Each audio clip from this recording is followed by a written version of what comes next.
Alright guys, hey hello, this is another game. We've got WhiteRa and BaseTradeTV this time. This is Rifkin once again with my co-caster Nova. Take us away. So spawning in the top right hand corner, it's our Red Protoss player, WhiteRa.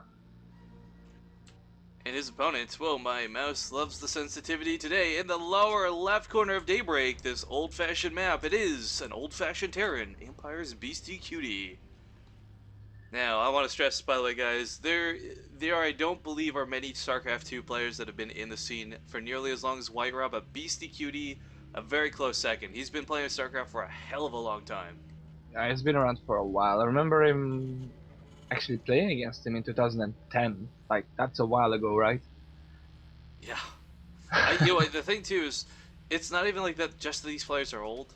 And I don't want to say old and take any sort of merit away from them. These are some of the better players that have been in the scene for the longest. Like BaseTradeTV in my eyes is still, he might not be placing #1 WCS, but he's still one of the best Terrans there are in Europe. I mean, it's really hard to gauge, results versus actual skill because a lot of people do choke in tournaments, and that kind of is where it becomes questionable. But BaseTradeTV, man, he's taken on some big names of the past and won with relative ease. Yeah, that's true. And WhiteRa on his hand, he's still like, if not the most popular streamer out there. Like, who doesn't love WhiteRa, right? I know, he's like this. It's not even like a Icon. personality thing, it's just like this cult. Like the cult of WhiteRa. Yeah, he's a proper legend.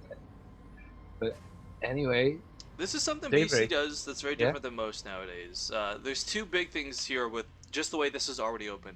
First off, he's actually placed a full wall off here at the top of the ramp, so WhiteRa can't get in.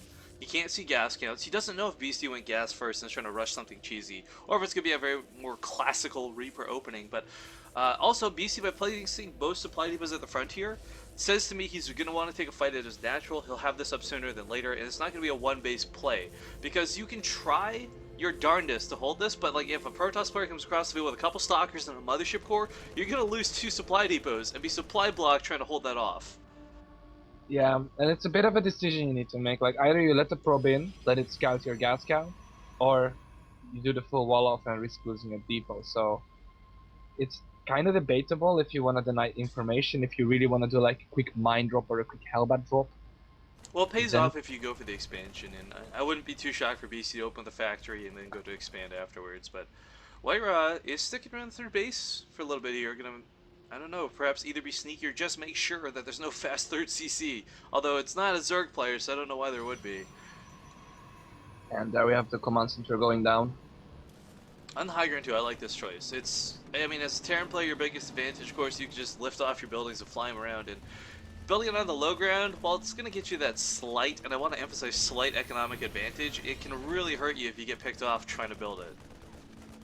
Oh, and something really cool I just noticed as well, and that's something I like really love, is Protoss is like playing around really hard with their gas count, and look, 1 in one gas and 2 in the other. I think it's really cool.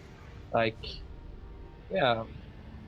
Well, I think a big part of having the double gas out early, everyone knows this, is get that mothership core out quick. I mean, once your cyber core is complete, you want to be able to start not just warp tech, but as well as a mothership core ASAP. And we do see it flying across the map. And what's the number? I think it's 4 is the magic number of Marines you need to effectively deal with a mothership core. So Yeah. maybe you get across the field, find BC's been rushing his tech, doesn't have Marines on the field like is the case currently. I mean, there are 4 on the field, but the soccer will help even this out. And, with a good time warp or 2, he might actually be able to take on all these Marines, but we'll have to see what WhiteRa wants to do. Yeah, I don't know if he really wants to use a time warp just yet. I think it's just gonna be a poke in the base, see what's up. Yeah. And he will see it's a 1-1 opener. And he can shut down the SCV, that's always nice. Yeah, he kills the SCV, picks it off clean and entirely, and Mothership Core is just going to time warp the worker line and get the heck out.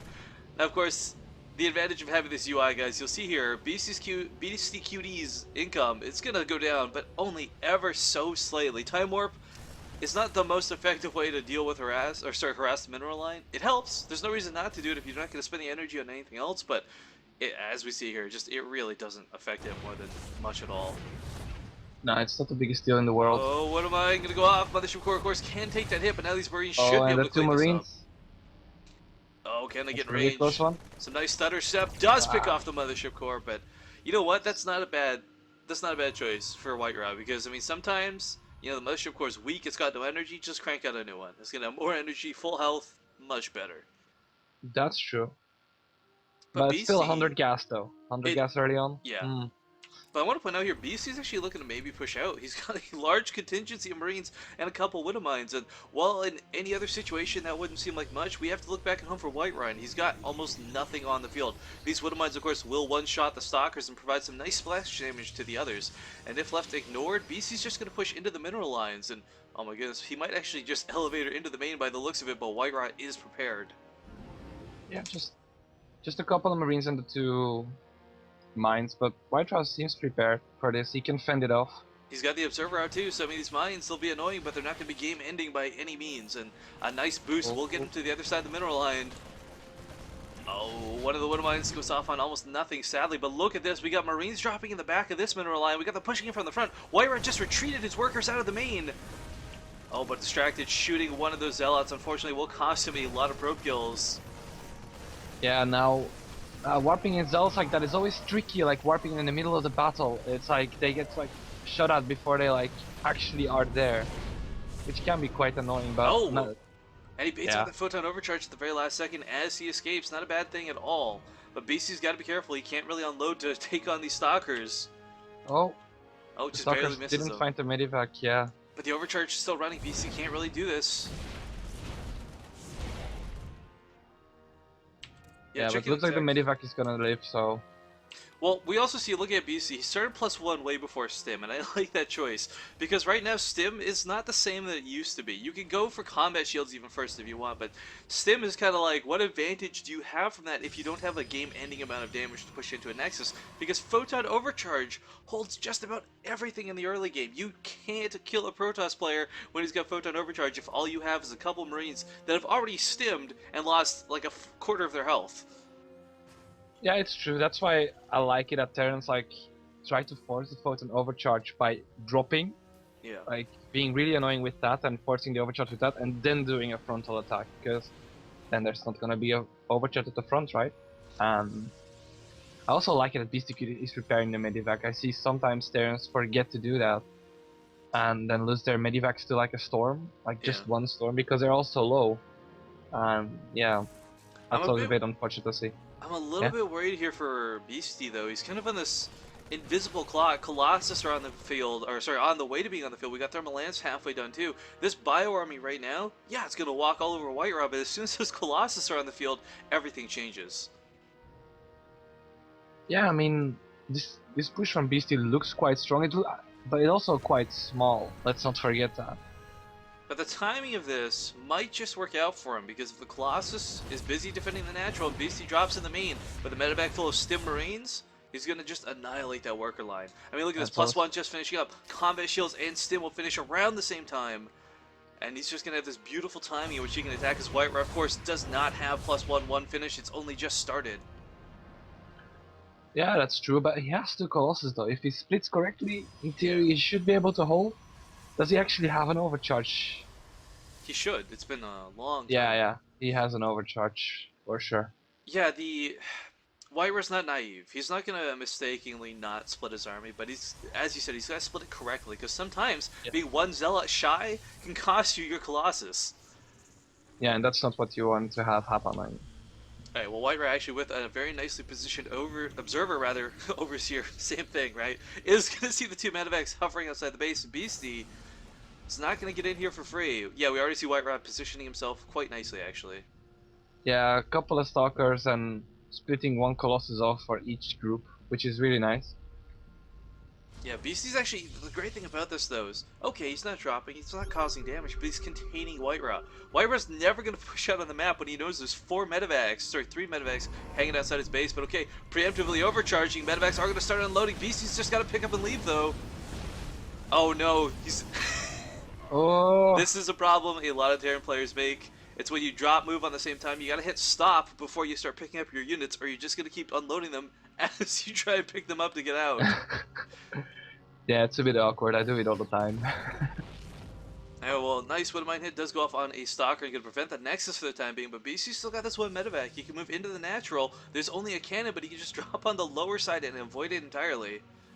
But also a cheap form of map control, I feel, here by BaseTradeTV. Getting the Zalnaga, but having a Widow Mine there, which means if there comes a Stalker or a Zealot, they can't take it, because the mine will one-shot it, right? Very Yeah, smart. it's a really smart choice. But of course, there are observers on the field, so if done correctly, he could. WhiteRa should be able to spot this before he even loses anything. But here we go. Medevac going to try and get to the natural. Unfortunately, is turned off, so going towards the main. And oh my god, look at all this precious tech clumped up here. If he could just draw WhiteRa's attention away and drop and pick off either the Robo or the Templar Archives. Oh, if he gets the Templar Archives before Storm finishes, that could be just game ending for WhiteRa. Yeah, for sure. WhiteRa is getting Storm now though, both players sitting nice on 3 bases. And let's have a look. Yeah, Beastie getting the Ghost Academy. So smart. So many Terran players, I feel they delay that Ghost Academy for so long, and it really costs them. But we see here, I mean, I don't think he actually scouted the... Oh, he did actually scout the Templar Archives. Okay, right, with the medevac when he's running away. But either way, whether it was in a response or just the timing of it, Beastie's the guy who goes Vikings, Ghosts, and just wins the game with 2 units. Well, it always becomes like this little skirmish between High Templar and Ghosts. Yeah, who can snipe, who can feedback, who can storm. But that's a lot of Vikings actually, and that's not that many Stalkers. And that medevac drop was eradicated. I barely just missed the end of that, so I'm sorry guys, but did not cause any damage anyways. But nice pickup of the third. Gets in and gets out a clean surgical strike coming out of BaseTradeTV. I like that. And that hurts for WhiteRa for sure. Losing a third like that, like uncontested even. I think it's the correct choice though. He doesn't have a Storm. And he can't deal with the Vikings, so there's no need for WhiteRa to try and protect his base, because he would have just lost the battle, I feel. Well, assessing what is currently on the field for WhiteRa, he's got a lot of gateways, Nova. Replacing this army will not be a problem for him, but dealing with what BaseTradeTV is going to have, I mean, he's going to have a lot of Ghosts, a lot of Vikings. This bio of Marines and Marauders, this is just going to get dropped. It's going to get eradicated. He'll replace it, no problemo. But yeah, WhiteRa, he's got to rely so much on these Colossus. He can warp in 100 Zealots all day, that's fine, but he can't replace those Colossus quickly if they go down to the Vikings. Same with the Templar. You can warp in Templar, but they don't get energy to storm for a good 15-20 seconds. So it's going to be easy for WhiteRa to replace bits of his army, but it's not going to be as strong when he replaces it. Yeah, for sure. WhiteRa is keeping up on the upgrades now. Like he's getting 3-3.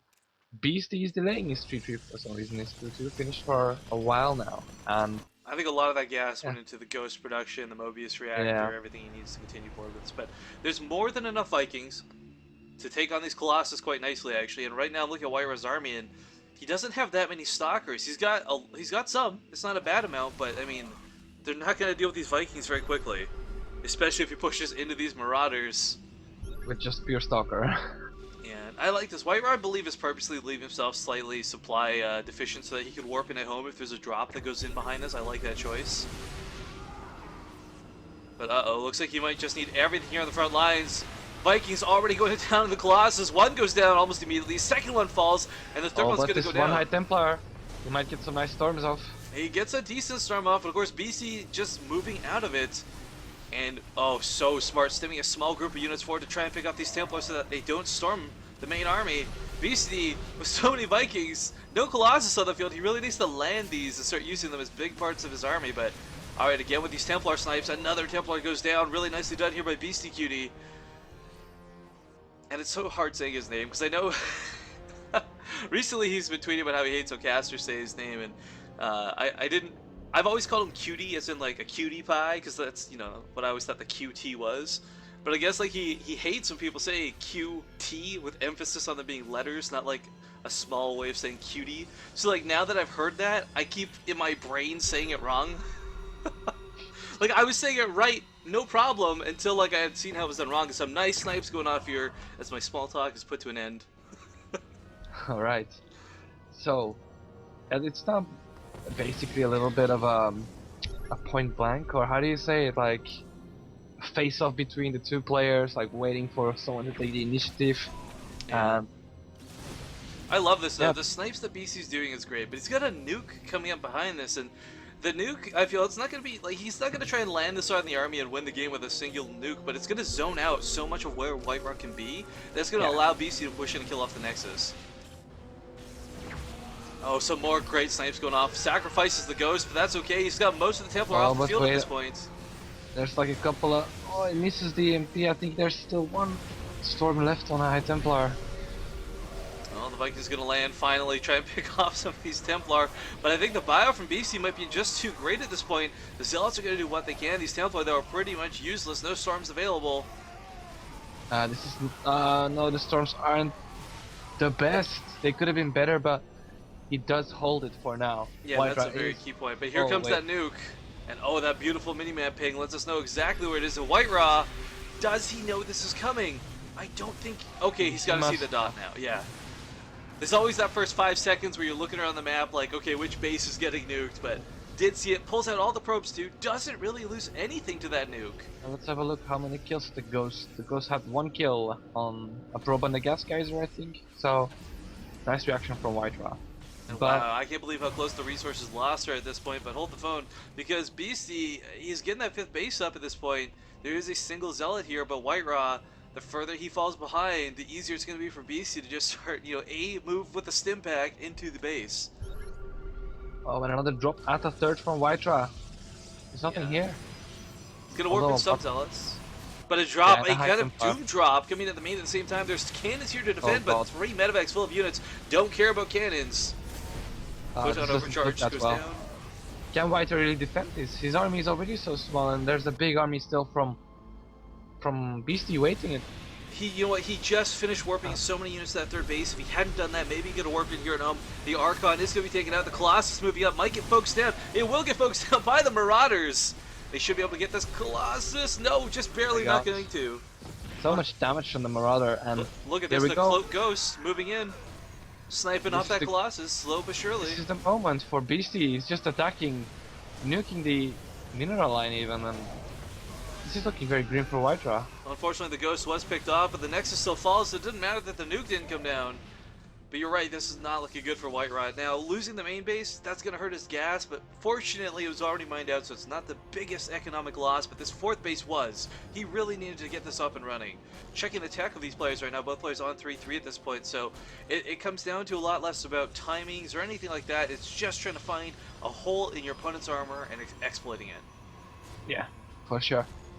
But that's a lot of gas that's still available on these gas geysers. Well, not that much, like 400 gas was remaining in the main, so it's not the biggest deal in the world that they lost the main base.